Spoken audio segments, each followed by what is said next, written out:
Okay, so let's review correlation versus causation and independent and dependent variables just really quickly. So we've got this case here that we think that diabetes might be caused by a particular mutation that is part of your immune system, okay?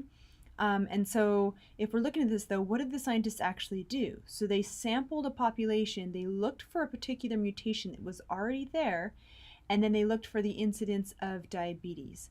So is this correlation or is this causation? Well, in this case, they didn't actually manipulate anything. All they did was look for two things. And so they found a correlation between those who have the mutations and an incidence of diabetes.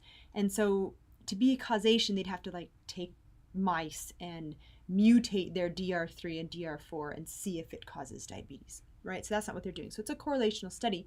Now, if you look at what's the independent and dependent variable, you could still do this for a correlation. The independent variable is, again, the thing that potentially could be manipulated, right? It's the causal factor.